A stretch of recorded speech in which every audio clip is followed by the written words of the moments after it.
नमस्कार बंधुरा आमी पुष्पिता चले एसेছি आबार नतून एक भिडियो निये। आजकेर भिडियोटी हलो माटिर पुतुल निये। सामनेई चले एसेছে झुलन पूर्णिमा, सेखाने माटिर पुतुल दिए झुलन साजानो हय। ताई आजके सेई उपलक्षे आमी किछु माटिर पुतुल निये चले एसेছি। कोथा थेके এনেছি ना आमरा सबाई जानी कृष्णनगरेर माटिर पुतुल खूब बिख्यात।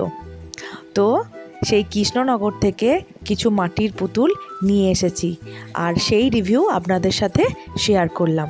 আশা করি আপনাদের ভালো লাগবে। ভিডিওর মাঝে একটি গুরুত্বপূর্ণ কথা বলে নিই। এখন চলছে অরণ্য সপ্তাহ। এখন বলে নয়, যখনই আমাদের মনে হবে একটু আমরা সময় পাবো, তখন আমরা যেন একটি দুটি বা যার যেমন সামর্থ্য মতো বৃক্ষ রোপণ করে নিতে হবে। কারণ আমাদের এটা মাথায় রাখতে হবে, আমাদের ধরিত্রী মা সুস্থ থাকলেই আমরা সুস্থ থাকব।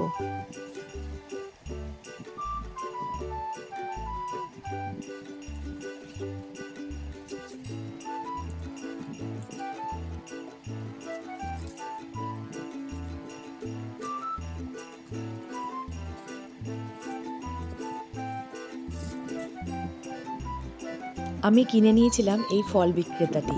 দেখুন কি সুন্দরভাবে মানে সাজিয়ে বসে ফল বিক্রি করছে, আর সেটাকে এমনভাবে উপস্থাপন করেছে ওরা যে কি বলবো। আর এই নিয়ে নিয়েছিলাম এই ছোট্ট ছোট্ট দুটি বক, যেটা আমরা ঝুলনের সময় কিন্তু আমরা কোথাও পুকুর বা নদী আমরা যখন বানাই মাটির সাহায্যে, তখন আমরা সেই বকটা দেখাতে পারবো। আর নিয়ে নিয়েছিলাম ছোট্ট একটি ঘুমন্ত অবস্থায় রয়েছে একটি গোপাল। ঘুমন্ত অবস্থায় রয়েছে ছোট্ট একটি গোপাল। সেই গোপাল এত সুন্দরভাবে ওরা মানে ছোট হলেও নিখুঁতভাবে রং করেছে, নাক চোখ মুখ নিখুঁতভাবে ওরা বানিয়েছে। আর নিয়েছিলাম এই সব থেকে প্রিয় জিনিস আমার, এটা সব থেকে খুব ভালো লেগেছিল ওই দোকানে, সেটা হচ্ছে এই রথটি। এত সুন্দর কারুকার্য করে বানিয়েছে ছোট্ট এই রথটি, সে আমি কি বলবো। এখানে আমাদের গণপতি ঠাকুর বসে আছে, গণপতি বাপ্পা গণেশ ঠাকুর বসে আছে, তার সাথে তার বাহন ইঁদুর, আর রথটি টেনে নিয়ে আসে দুটি ঘোড়া। তো এত সুন্দর ফিনিশিং যে কি বলবো।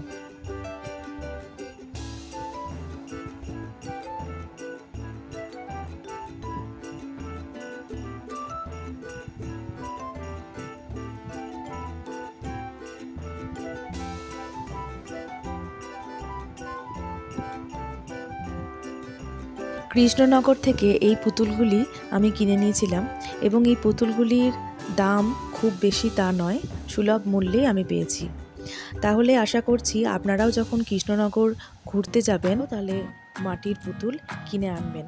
আমাদের সবারই বাড়িতে কিছু না কিছু মাটির পুতুল থেকেই থাকে, আর আমরা কিন্তু সেটা কিনতে খুব ভালোবাসি। তো আপনারা সবাই সুস্থ থাকবেন, ভালো থাকবেন। দেখা হচ্ছে পরের ভিডিওতে।